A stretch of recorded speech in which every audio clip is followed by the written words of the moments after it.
Yeah, I just want to point out at the onset that I guess the reason why I'm so critical and sort of nitpicking, perhaps, and sort of, and why my critiques are so,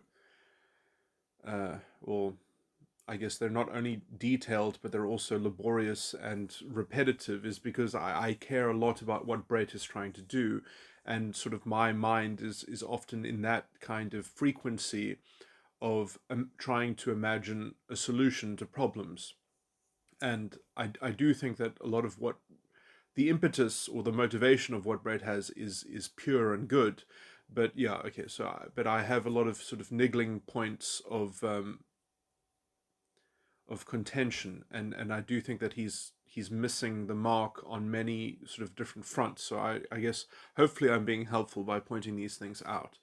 So I think in the podcast, in the Dark Horse podcast, when he was talking to Dan Crenshaw, I hope I'm pronouncing that name correctly. Um, the I think Dan pointed out a lot of wonderful things which don't even register on Bret's radar, as it were. And it kind of reinforces the thematic points that I've been trying to make consistently, which is that the corruption in politics is much more broadly located in the people themselves and the people's habits of consuming media and consuming a level of intellectualism and a level of substance which allows them, primarily I would say on the left, because in some sense the right, I think, would actually be prone to substantive criticism. Like if you sort of if you took the right to be a kind of, or the conservative movement to be a movement of good faith, and you challenged them within their framework, they would sort of have to defend themselves, and you could essentially debunk them on that level, essentially just by treating them with a certain level of good faith. Um, or at least there would be enough people on the right that you could do that to, and therefore engage in a kind of in a productive dialogue. This is not true of the left. The left has been circulating a kind of pseudo intellectualism for a very long time, which is, to my mind, much more psychological in its apparatus of sort of supplying a kind of superiority a pretense to its adherents, um, and collectivizing a kind of a solution to essentially um, not having to deal with the substance contended against it, uh, by sort of just blindly believing in these, in these very facile and superficial put downs, and there's a whole array of sort of pseudo intellectual trickery that the media has catered to in supplying this very brittle and vacuous intellectual, sort of wavelength that in my mind is premised on a kind of bad faith in that just it's just meant to secure its adherents with a kind of um, right think, and and to sort of to insulate a bandwagon so that it can continue to feel good about itself and have a kind of an automatic sort of intellectual high status just for voting the right way or being on the right team. um, and that has what has essentially toxified the political discourse in general. Um, and sadly, the structure of that is sort of metastasized in the form of identity politics, where essentially, I mean, there are levels of identity politics which can be described, which very well summarizes a personality disorder. Um, if I just take some elements out of it and depict it, sort of in the uh, I was thinking about this recently, but you sort of you have this sort of recipe that um, what's a good conglomeration of this is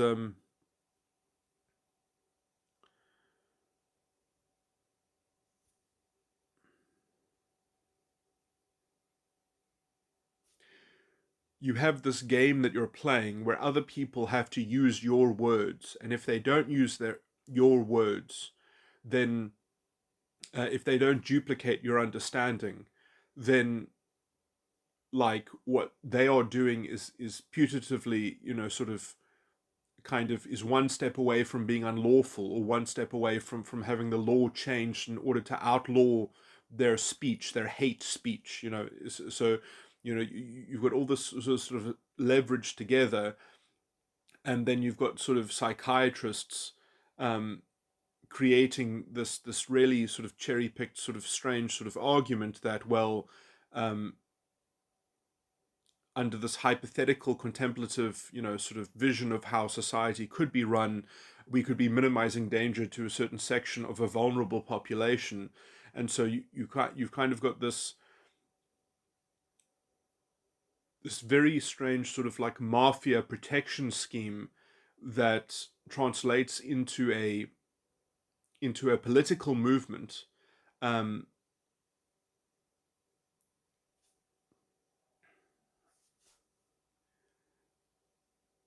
and if other people don't agree with your politics, then they're evil, and they're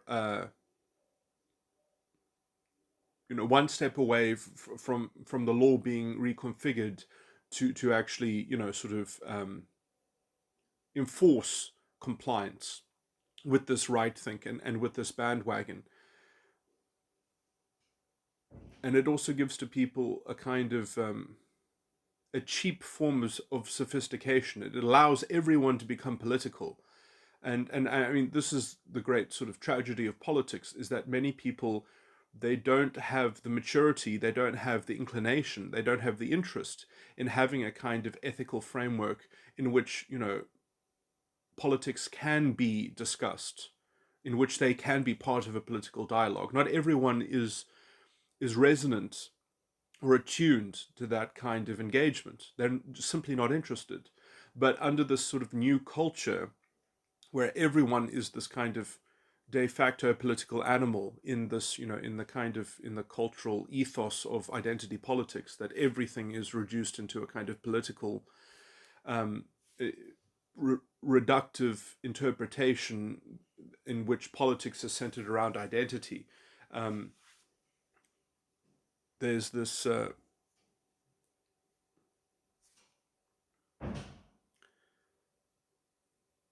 real impoverishing of the whole political sphere, or the political faculty of society, or of the civilization. That politics has taken on a very murky, very sort of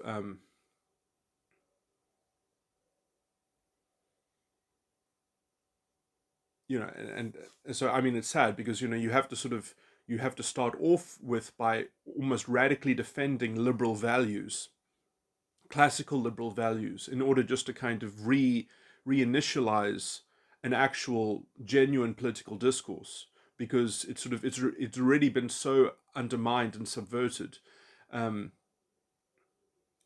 that in some sense, there's so much work that has to be done in terms of clearing out academia and clearing out institutional decay that has already fallen foul and fallen into sort of the promulgation of these illiberal frameworks and sort of kangaroo ideological, sort of ideologically um, impelled tribunals. Um,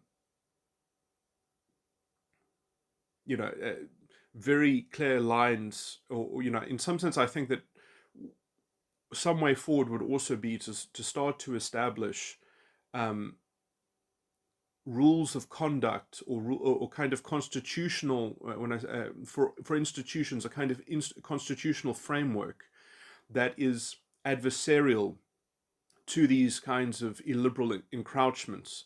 Um, that you have a kind of non-racialist ethos that is put in some kind of sort of document, and then you use that as a bulwark to protect institutional decay. That you actually have to develop a cohesive enough philosophy that very clearly sort of makes it that you can extract sort of common rules and common standards and common practices.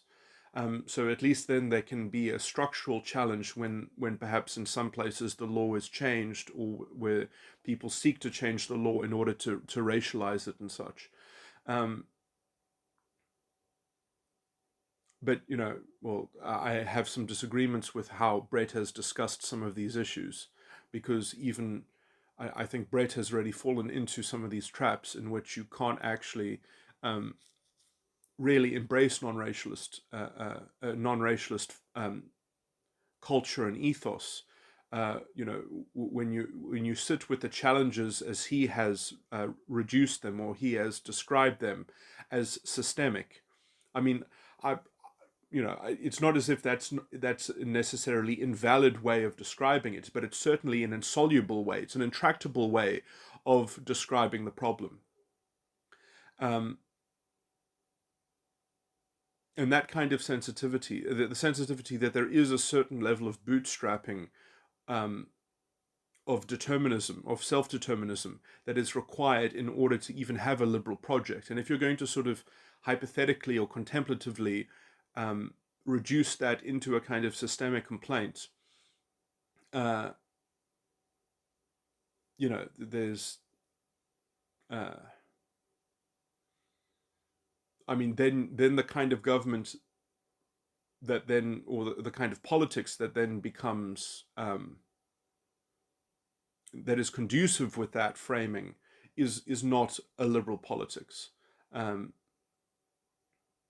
Is something that might as well devolve and fall down the slippery slope of identity politics.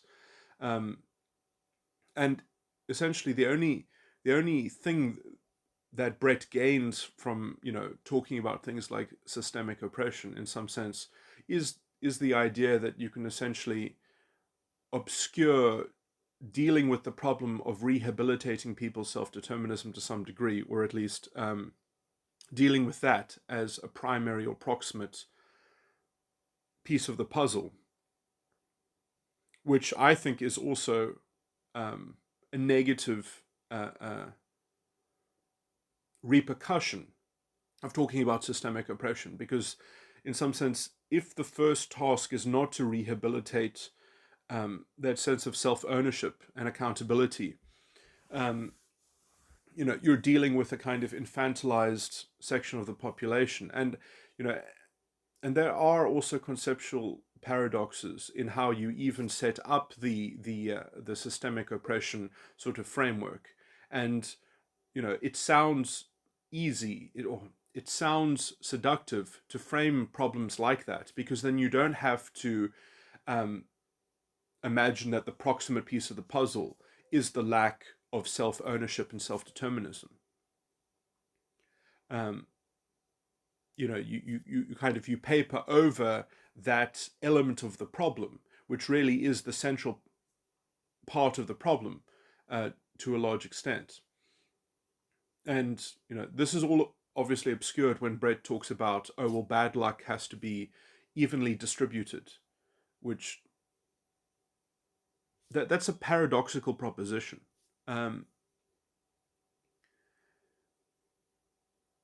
Because if the thing that bad luck is supposed to be distributed between is supposedly an unimportant categorization, then tracking if that bad luck is evenly distributed, is I dealt with this in my 6-hour recording. I don't want to rehash that, sort of get into describing that paradox, but essentially the problem that it produces is that you try, I mean, because what Bret has actually done is he's created, let's say, a systemic racism test, or a kind of systemic oppression test, and then you have to gear the system to pass the test and not actually solve the problem on the ground. And then he says basically that the test is a good enough approximation of approximating and inculcating what the real problem is. And in some sense, that is, you know, I mean, you can't argue against that correlation, but it still isn't helpful. That is not a helpful description of the problem. And when you say, well, these things must be shown to be non-correlating so that we can move on from this, so that we can demonstrably move on from this, is to change the goalposts, and also to actually not focus on the real challenge. And then you end up within that toxic framework, that intractable framework, you end up saying, well, we have to use these as the levers to solve the problem. It is to force a formulation of the solution, which is completely unhelpful. So what if you can historically describe the ontology of a problem? Historical descriptions are not the same thing as explanations that are amenable to making real progress. Just because you've got an ontological diagnosis is irrelevant. And in some sense, I do think that we actually have to sort of bootstrap the problem and reframe it quickly enough that it sort of that it's capable of being treated in a way that isn't completely demeaning and infantilizing, or where accountability is not collectivized. For the purposes of dignity, that must even be regarded as the prime and the proximate issue to be developed, so that the general health of the system can be, so that generic politics can take root and can be employed.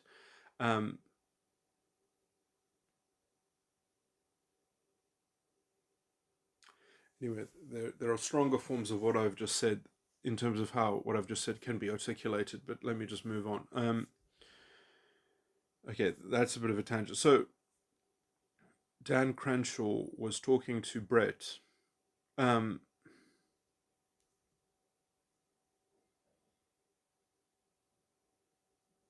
Explaining that lobbyists are not necessarily the most evil thing in politics.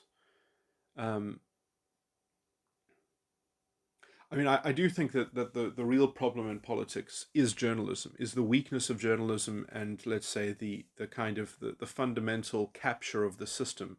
And for me, I think the only real solution to politics is I mean, I've described it many times, that I see what I see is the problem is that politics only supports one winner.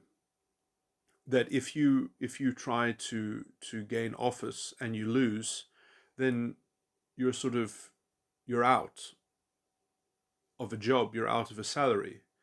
So the only people that can afford to get involved in politics are people who are funded independently or something like that, or they have backing from rich people.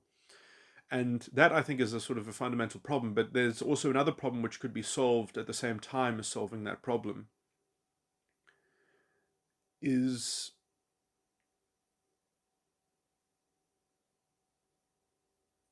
and by the way, that first problem might not necessarily be a problem. I mean, it is true that, like, I mean, in some sense, generally politicians of a certain level will have the intelligence, will have the and to perhaps make it by themselves. If the society is affluent enough or is capable of generating enough opportunity that can be engaged in by people with a certain ability and intelligence, that they can sort of make it themselves. That you might have enough, let's say, independent people available to the system that would be willing to, sort of get involved in politics and perform that kind of public function. But that even if they don't do that, that at a certain level of politics, I don't know, there is money. I don't know what the actual salaries are.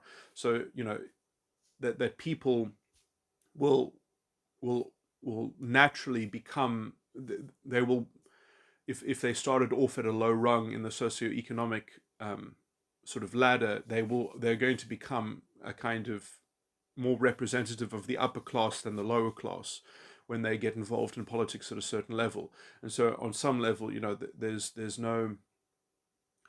there's no way to avoid that kind of let's say capture on that level, on the personal individual level, that they're going to accede to a new class, and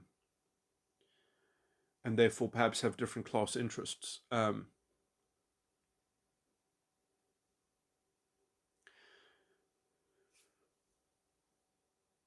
But that problem aside, independent morality, independent ethics, people that have independent characters, as long as we have that kind of, let's say, psychological resource available to a society, it's possible that you can have the right people, or you can have a good enough set of people that can run things. I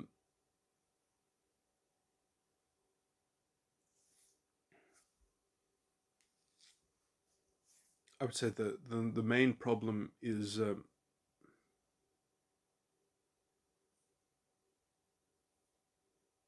the appetites of a misinformed and an uninformed population. Uh, because if political discourse had enough clarity, had enough transparency, that the salient issues rose to the fore of deliberation, of open political contestation. I mean, history is littered with political moves that were cajoled by journalism, essentially. Like I mean, I mean, whether your opinion of it is good or bad, but essentially the central banking system was essentially installed as a political piece because people ran stories about it in the journalism, that the bankers wouldn't like the central banking legislation to pass. And so everyone harangued their representative to vote for this legislation because the bankers supposedly were against it. So there's this there's a prime example of how journalism frames the political outcome, not even just the perception. Um,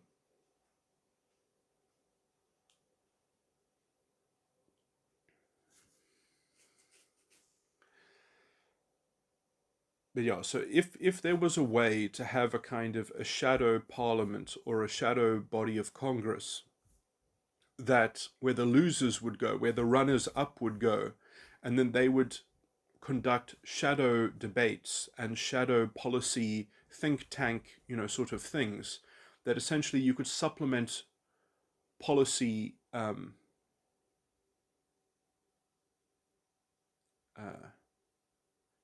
in some sense, the shadow parliament could be a much more inventive space.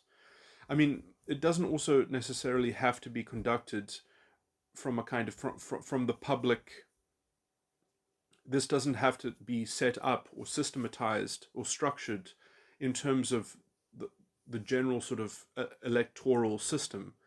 Um, I mean, I think it should, uh, but there are ways of privately sort of doing the same thing. I mean, there's nothing that stops a kind of political forum from doing this kind of work, where you are essentially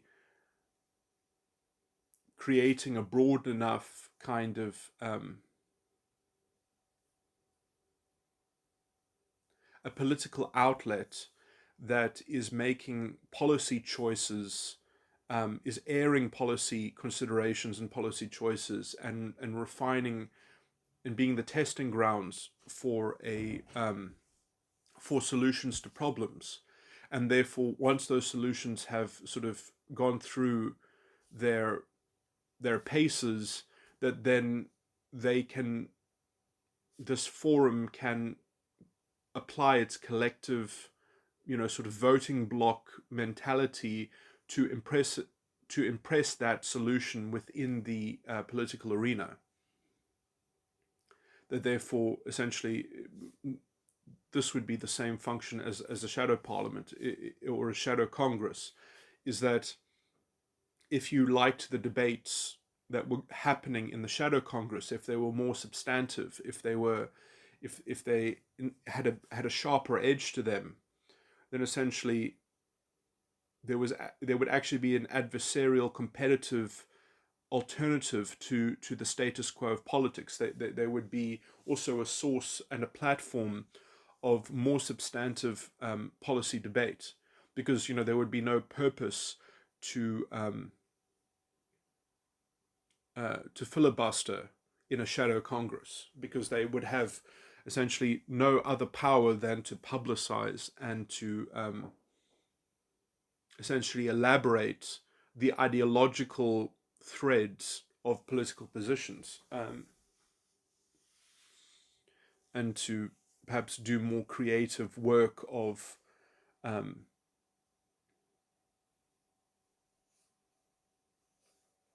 showing possible syntheses, or at least deeper forays of ideological opposition to and alternative possibilities, and alternative views, and things like that. And in some sense, being a kind of supplementation of political,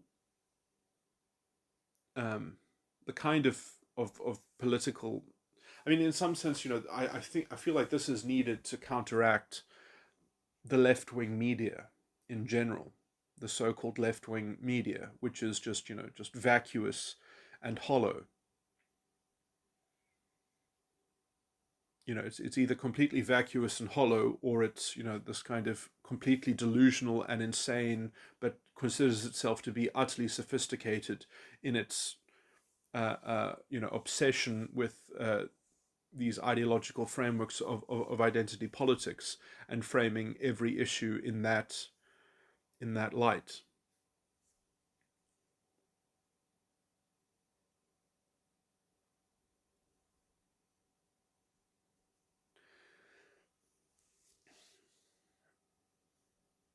Yeah, so I mean, I guess another way of spinning all of this is that if we live in such a time in which essentially it's the corporate control of media, or not perhaps, I mean, perhaps not even corporate control of media, but essentially we've had so much institutional capture in terms of this ideological um, fad of identity politics, um, that if we don't functionally have a free press, democracy is at stake. And perhaps we also live in a time when, uh, I mean, I do. There are private solutions to this. If people can actually develop their own forums and their own decentralized systems of uh, critically assessing and airing political opinions, and coordinating sense making.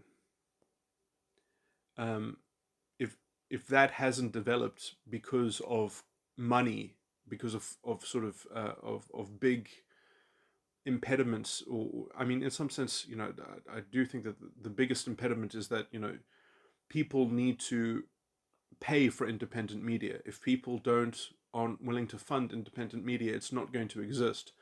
Um, but I mean, it could be true that there is a kind of a public solution to this, um, that would just sort of give an independent media something to latch onto, or something to orientate itself around, and that could be something like a shadow Congress. That if you had a shadow Congress um, that essentially turned these runner-up politicians into sort of ideological journalists, partisan journalists, and then you had independent media to orientate itself to commenting on obviously the real Congress, and then the shadow Congress in alternative to sort of um, to bring notoriety to speakers in the shadow Congress that distinguished themselves and that offered, and that gave them a second platform in pursuance of their re-election. So essentially, then the people in the real Congress would have to worry about being outshone by the members of the shadow Congress, who were given more of a platform to distinguish themselves as an alternative and as a policy alternative. Um,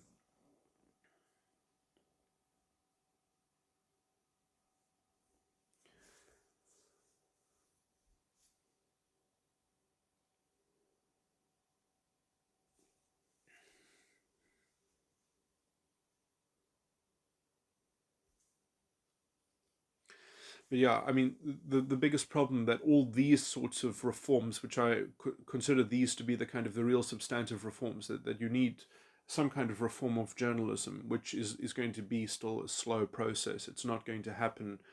Um, and the reason why it's going to be a slow process is because, let's say, political journalism is not meant to be a spectator sport. It's not meant to be a kind of it's not meant to be like watching a rugby match or watching one side versus another side. It's meant to actually be deeper than that, and it is supposed to sort of challenge the audience to some degree, um,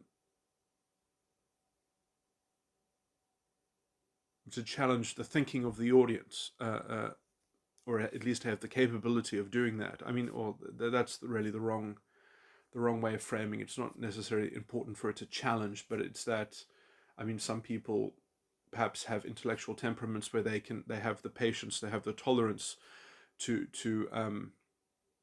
be able to subject themselves to material which is an opposing ideology. Um, I mean, I would think that therefore a forum or a news outlet should attempt to be heterodox. That there should be a kind of heterodox source or institution. I mean, that's ordinarily what the news,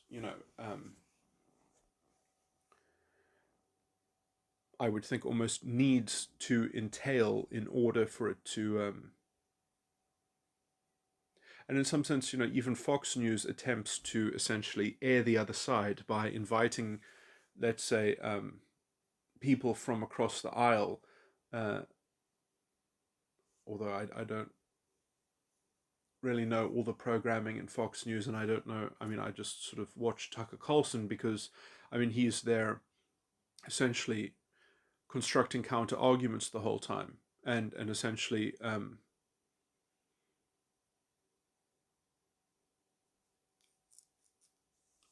creating a counter thesis.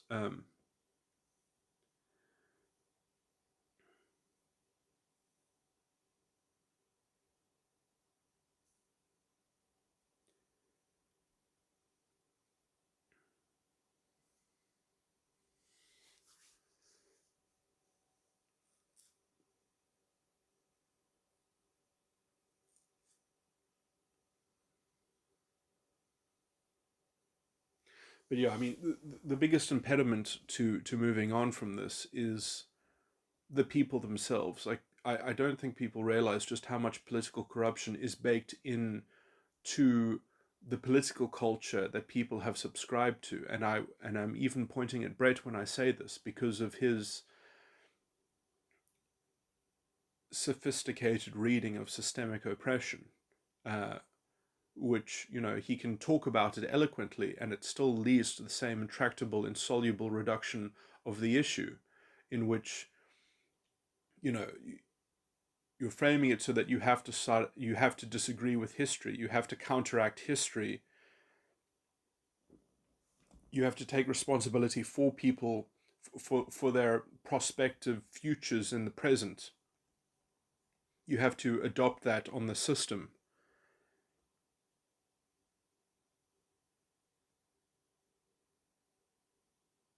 In order to satisfy his framing of the issue as being systemic oppression. Which is why, I mean, like, I won't say that it's not an irrational formulation of the problem, but it is an intractable one. It is an insoluble formulation of the problem. And if you're going to indulge in that kind of rhetoric and that kind of formulation, I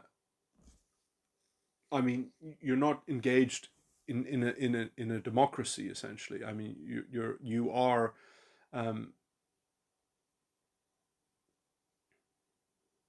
you're arguing for a different form of politics. And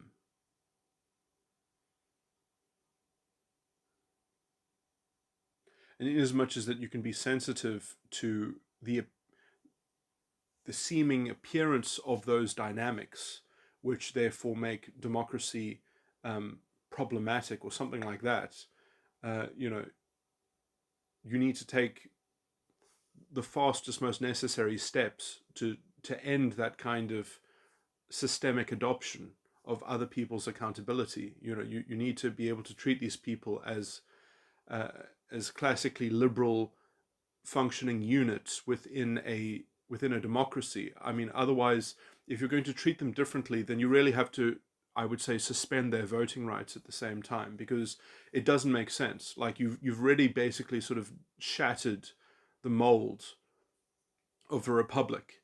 You know, you've collectivized a weird kind of morality that is premised and invested into rehabilitating some project of saving an identity, which is already a kind of, in a, I mean, that's an undignified way to regard anyone, in some sense, that they are a statistic, that they share in some kind of collective experience, that's just going to be assumed because there's a statistical representation of bad luck, which also doesn't even ask the real question, which is, well, why is this correlated? Like what causes this correlation? And again, like, merely just gesturing at historical things is not actually a sufficient causative indication. That does, you know, that still is just a correlation. And to answer the question, what is causing this, you end up having to actually, you know, in some sense, what is the only thing that's causing someone to be conceived of as merely an identity is the fact that they haven't got bootstrapped self-ownership and self-determinism. And so in some sense, the lack of self-ownership and self-determinism is the cause, is the proximate cause, and the only relevant moral cause in a democratic ethos.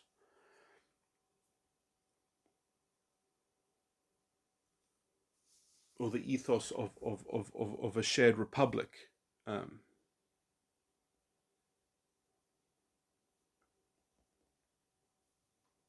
So obscuring that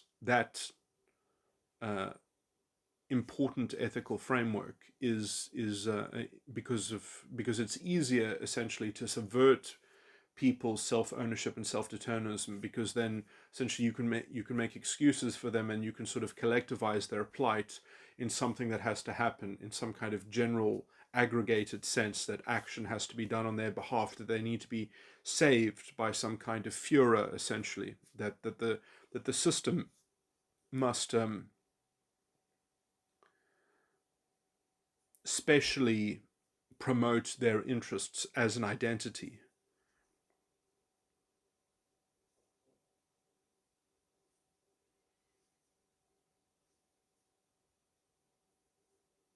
which also really impoverishes the system of actually diagnosing what the real problem is, especially when these problems, which might be concentrated within an identity group, are shared experiences by other people that are not in that identity group.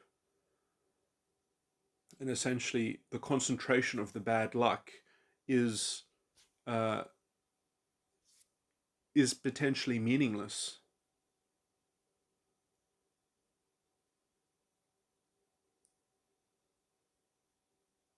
I mean, to ask the question, why is the bad luck concentrated, rather than to ask the question, what is this bad luck indicative of?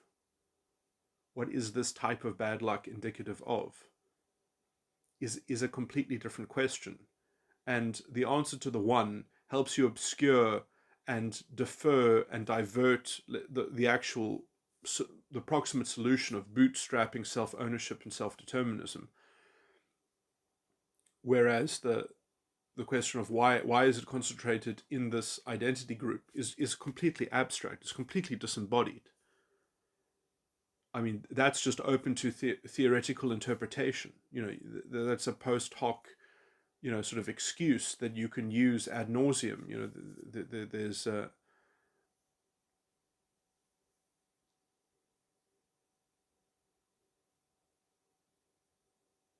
whatever answer you might provide to that is just a kind of tautological, circular, gainsayed thing that I mean, it's what can you even do with the answers to that question?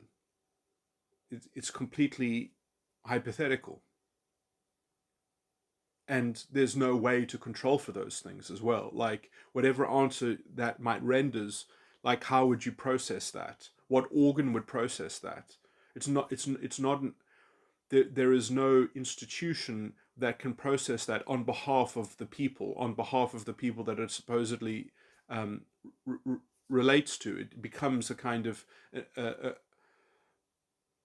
it becomes a contender as a kind of article of faith that must be bought into, sort of as a kind of as a cult, or as a kind of pseudo religious kind of mentality, that if we all believe that this is how reality functions, then you know it sort of it really collectivizes the problem, which is also creates this never ending endemic lack of self ownership. So in some sense, I would say that this is all premised, whenever you're talking about systemic oppression, in some sense, it's all premised on a paradox of individual dignity. And this is the problem with identity politics in general. I mean, this is a good sort of overall thematic, you know, sort of problem, which I see Bret has even fallen into this pit, that essentially by insulating someone's dignity from having to be rehabilitated, and by essentially attempting to rehabilitate it incorrectly, via a kind of ideological framework and an ideological formulation of looking at some kind of statistical data and saying, well, this is concentrated within this identity, therefore members of that identity get to have their dignity insulated, um, and that the system needs to correct something on their behalf. You have exacerbated the the proximate solution of those people obtaining self ownership and self determinism, and whatever answer that formula is in the process of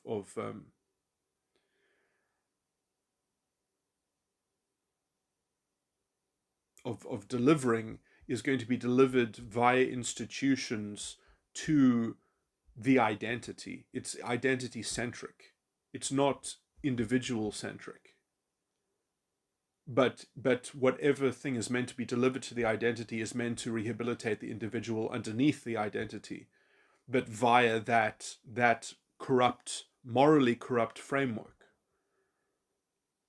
And so you get an obtuse treatment that is meant to uplift dignity, but at the same time, paradoxically undermines it. Um,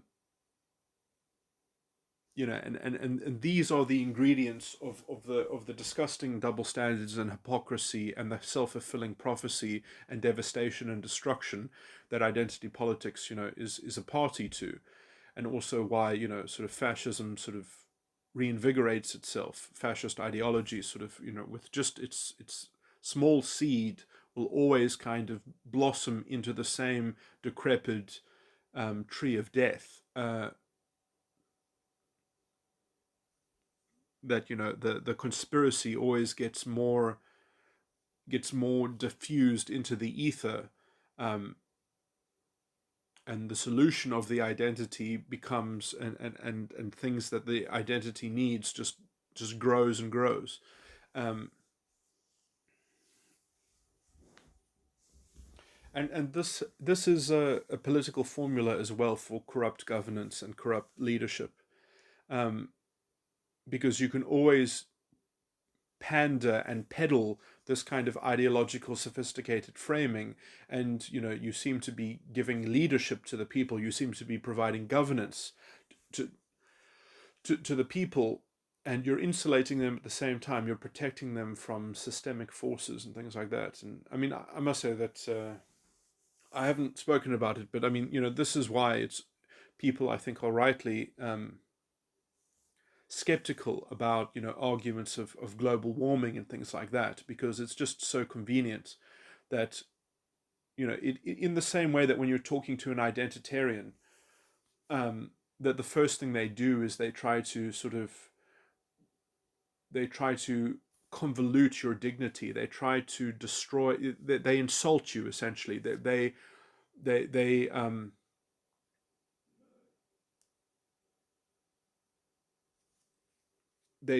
they don't just make a kind of rational argument, but then they also sort of make a kind of ad hominem attack. They try to degrade your dignity for not already agreeing with them and for not being on board with their project, which is a kind of redistribution of human dignity. Um, and then in that kind of atmosphere in which you have absorbed their kind of sadistically edged, um, sort of psychological penetration, uh, they've kind of already won from that opening gambit, because then they can always sort of progress via two arms, that they can make elaborate narratives, and then if you don't accept the narrative, then they continue to kind of leverage the sadistically edged psychological penetration, um, that you are failing morally, and that it's undignified that you have not already relented into their narrative, into their ideological, sort of assertions of how reality functions in their particular species of reductive, um, identitarian, sort of framework, and filtering of reality. So they do that to you, and in the same way, when you're kind of talking about climate change, it's the same sort of thing. It's like, who are you, human, to you're already destroying the planet. You're already part of an organism that's completely corrupt, and therefore, you have to get on board with the totalitarian project. You have to get on board with some kind of collectivist accountability, because you are destroying. You are a part of this thing that's invasive. Um, it's much the same sort of formula. I mean, I've always thought, to me it seems like it wouldn't even be that hard to seriously fix a lot of ecological challenges. I mean, I think the whole climate change thing is actually very dubious. I think pollution and the degradation of the seas, not by climate change, but just by poisoning, and by the destruction, the physical destruction of the biosphere, that is, but we have the ability to counteract a lot of these things, with um I mean, pollution itself, it to me it's very conceivable. I mean, obviously it would cost more money, but it's very conceivable that essentially we could have a zero pollution um, sort of economy, um, at least with packaging. But I mean, it would be harder in terms of production processes. But even those can also be cleaned up to a large extent. Obviously, it would be an increased cost, but essentially, you could incentivize that people change their production methods to producing uh, I don't know what they're called, the waste that is created in manufacturing. That essentially you design the process around the waste which is produced, and you make sure that the waste that you produce is useful to another industry, is somebody else's input. So your side output, I don't know what it's called, side, it's called something side, but the side waste of the byproduct, um, yeah, the byproduct waste that your manufacturing produces, you try to design a system in which it's all around the byproducts, and the byproducts have a kind of circular function that they can be used in another industry. And then essentially, you can regulate or you can force essentially industries to somewhat coordinate on that level. Um, and then so you end up designing perhaps more expensive production processes, but ones that essentially don't have. Now that aspect would be harder to coordinate and organize. But in terms of packaging, I mean, all you have to do is use objects which are 100% recyclable, and I don't mean objects that are actually recycled via a process. I mean, you just use like glass. You just convert everything to glass essentially. That kind of, and then things would weigh more, and so it does put a tax on sort of everything else in a minute sort of way. But then you end up having essentially no waste. Um, the landfill stops increasing, and you don't get as much pollution. I mean, most of the pollution that we have to worry about in the seas is to do with particular boats and things like that pollute essentially. And I mean, the only solution I can see to that is if you use kind of military grade surveillance and military grade, that perhaps you use satellites, and perhaps you even design satellites that are made essentially to police the seas and to locate and target and track um, transgressions. You develop a kind of technology, and all you would have to do is set up a kind of surveillance system, and uh, and basically you are raising standards. And I mean, that certainly takes money, and that takes a sort of a serious sort of commitment and an effort. But and obviously it would cost something. But I mean, it seems like it doesn't. These all seem to be like technological challenges, which are things that the market are very good at being able to absorb. Um, Developing, perhaps lighter weight things that are like glass, that are essentially generally indestructible and reusable, sort of ad infinitum. I mean, the idea that oh, you're going to sort of divide your trash and then it's going to be recycled. I mean, obviously there will be some kind of trash that will need to be recycled, but like the idea that we wouldn't just legislate for containers that are fundamentally sort of uh, if you have sort of standardized packaging that is fundamentally reusable, uh, in an almost sort of permanent basis. I mean,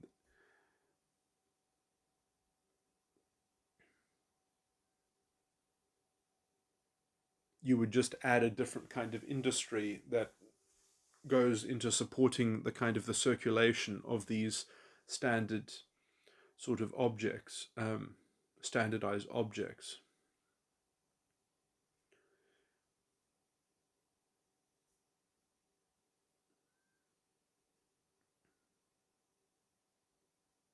And life would perhaps look a little different. That it doesn't seem that it would necessarily disrupt that much. I mean, I guess it would disrupt some of the industries that crank out these, sort of these disposable containers that fill up the landfill, and we would probably use more water. But technically, water is a renewable resource.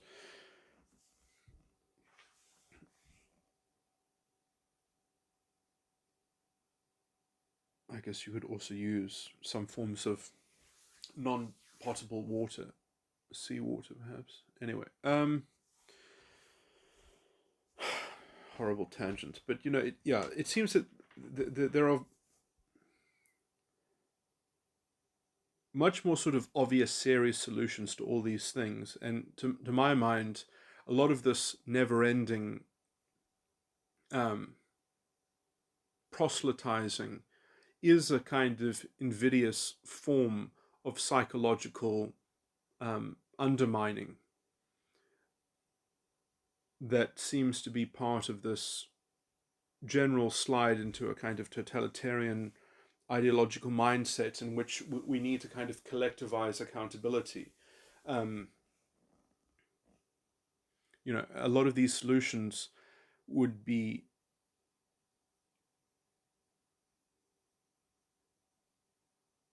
they do require a kind of coordination, because I as an individual consumer cannot demand containers that are essentially non-polluting containers. I can't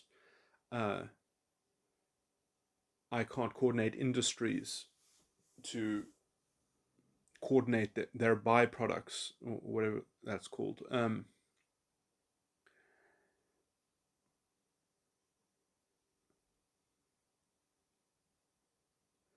But yet I, as a consumer, am being expected to absorb this strange kind of insult, and sort of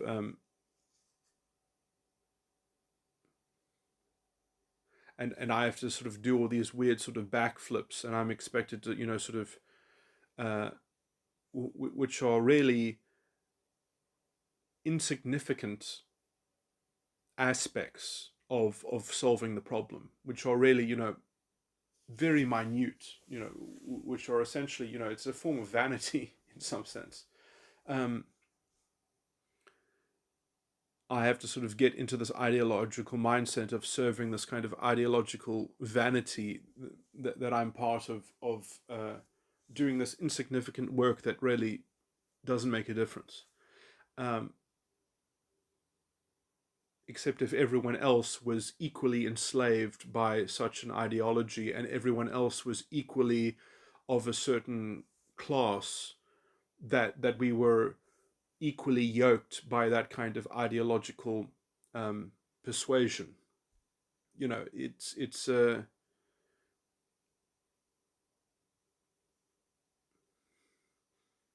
mean, the whole thing is almost a kind of totalitarian program. In the same way that you were supposed to feel good, that you were an Aryan fighting against a conspiracy theory against your people. It's the same formula. And if you weren't part of that sort of that ongoing civil war, then you were essentially as good as a collaborator.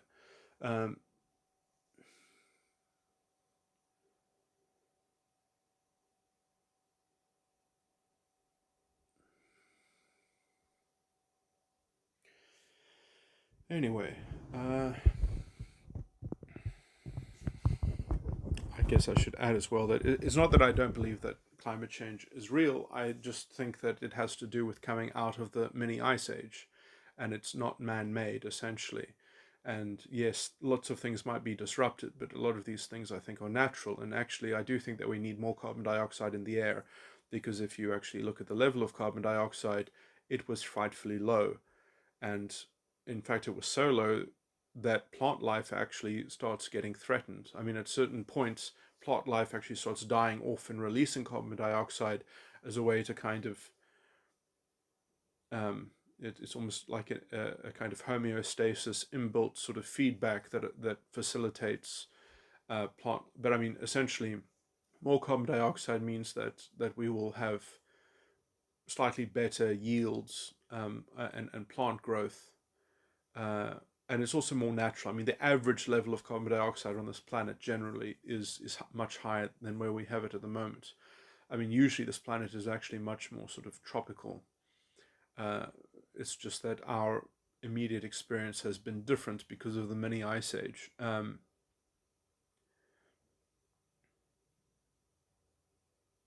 So, when you actually sort of take things into account in terms of the climate, the planetary climate, this is something that essentially we're going to have to learn to deal with.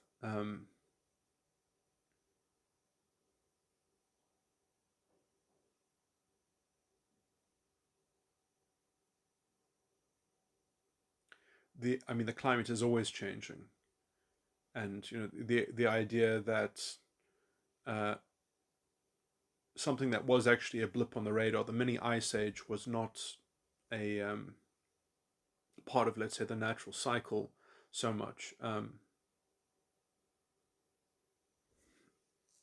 Well, I mean, it was a break. It was a tiny break in the natural trends that we were otherwise engaged in, and that changed the climate drastically to where we are in the general theme of the procession of the ever changing sort of cycles of climate. So if we just look at those general themes and look to where we should be, but for the mini ice age, um, things should actually be a lot hotter. So uh, I guess that's all I can say, is that we're going to have to get used to it. And it might even cause disruption, which is why perhaps we should be more responsible and have parts of the world grow their capacity and grow their um, ability to provide, so that we can have a kind of cross-regional support system, and that we're going to have to stop being indulgent in these pathetic, sort of regressive, illiberal diversions from actually progressing as a species. But I mean, I guess this is how corruption usually manifests, as a kind of ideological zombie apocalypse, that's kind of self-precipitated. But I also wonder how much of this is a kind of cultural stay over from the world wars that we still perhaps haven't recovered from. It seems that science itself has not recovered from it. I mean, even medical science, the kind of the Austrian, I still think, I mean, there are many, anyway, this is a complete tangent at this point, but I mean, what passes as, I mean, maybe it's just the public face of these things are so distorted,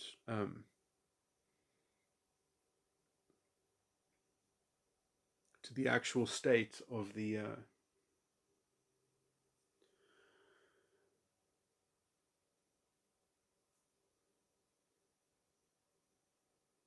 what confidence looks like inside the field.